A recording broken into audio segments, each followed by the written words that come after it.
The most important thing to understand with getting to a job interview is that the recruiters will look at your CV to see if you have the right experience for the job. And they will look at your cover letter to see if you're a person who fits the culture and if you're someone they would want to work with. So that means that both documents serve two very different purposes. In this video, I will assume that you've followed all of the basic CV and cover letter tips, and I will focus on the 5 things that really makes you stand out in regards to all of the other candidates out there. I was a management consultant for 6 years, and in that time period responsible for different types of recruitment as well. So I've read hundreds of CVs from people just finishing university and people who are more experienced hires. So I know what you should do in order to stand out and not fall into most common traps with your CV. So a mistake that a lot of people do is that they don't clearly show it combined in their CV and in their cover letter that they have all of the requirements that it takes to be able to do this job.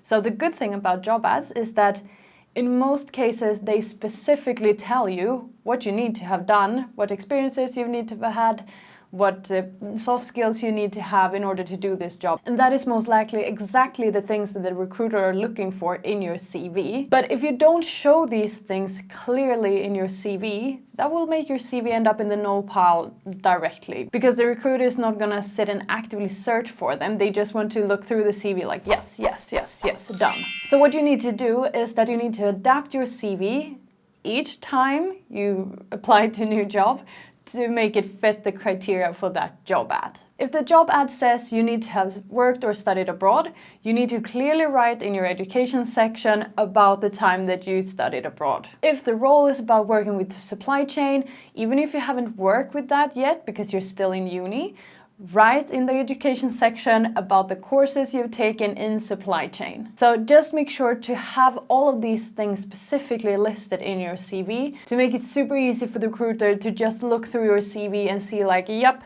this candidate fulfills all of the criteria we have. Let's move on to reading the cover letter. And with all jobs that you apply for, the more senior you are, the less you have to match the criteria in the job ad perfectly, because you will have done other things that align with that. But for jobs directly from school, there's usually quite a lot of competition about that, so you really need to make sure that you stand out, that you tick all of the boxes in terms of experiences and soft skills to make sure that you're eligible for that interview and make sure to get to that first interview. The second point, which also relates to your CV, is that you need to make your CV stand out compared to other candidates. If you're applying to a job and you're fresh out of uni, your application will probably look to 95% exactly similar to all of the other candidates that apply. So there's a very low likelihood you will stand out in your achievements unless you've done something really extraordinary. Therefore, it's super important that you show all of the success and the results that you've gotten from the roles you have been involved with.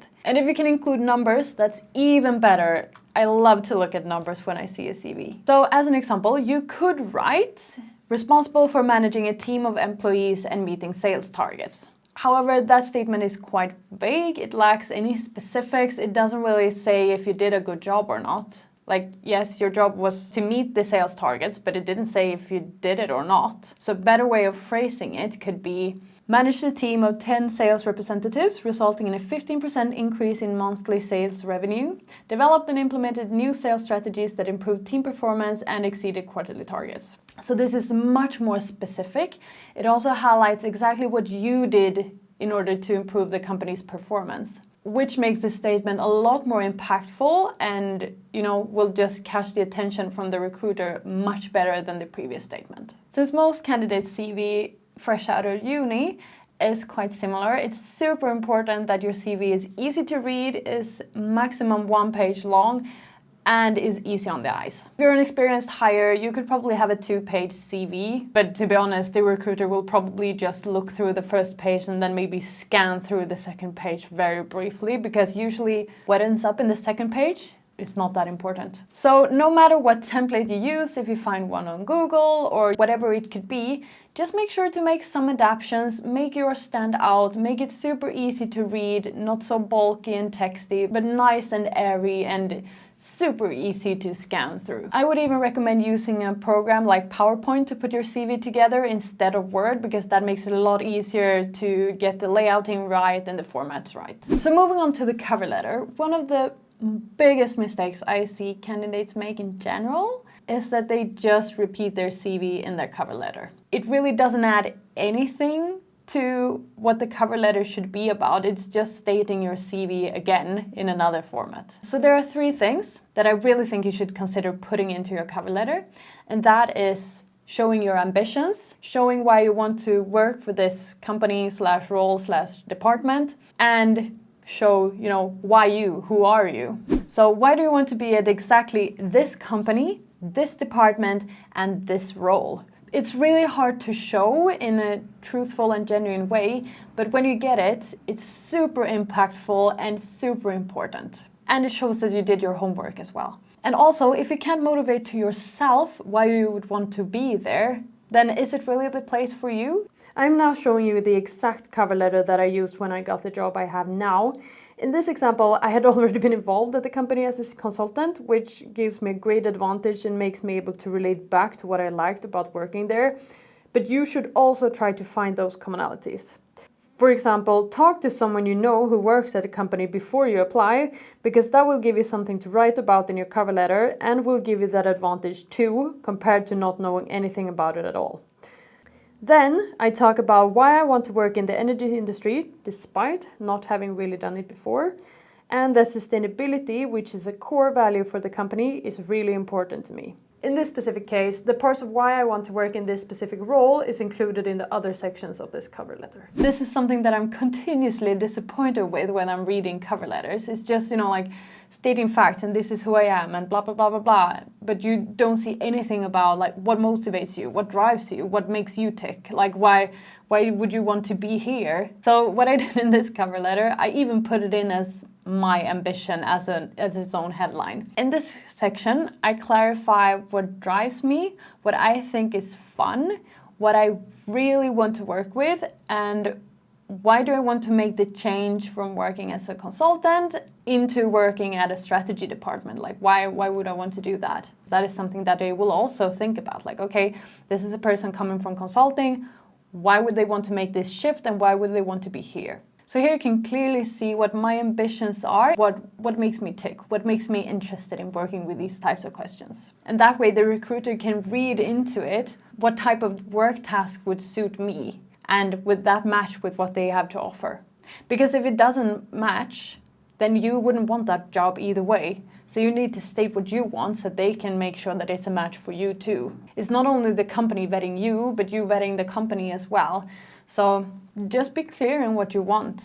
Okay, and the 5th part, so why you? Who are you? In the cover letter, that is what a recruiter will look at to see, do you really fulfill all the soft skills? Do you have the right personality for this type of job? Is this a person that they would want to work with and suits the values and culture of this company? Which means again, that you shouldn't repeat your experiences from your CV, but highlight other things. What you can do is that you don't highlight what you did, but how you did it. So what I did in this cover letter is that I started with highlighting some things connected to my CV that I didn't get to say in there and that I thought would be important for the position. And also highlighted one of my greatest achievements again, which is being promoted early, just to further clarify, I'm a good candidate. So try to find some of those things and highlight that for you as well. And then I continue with saying how I'm like to work with.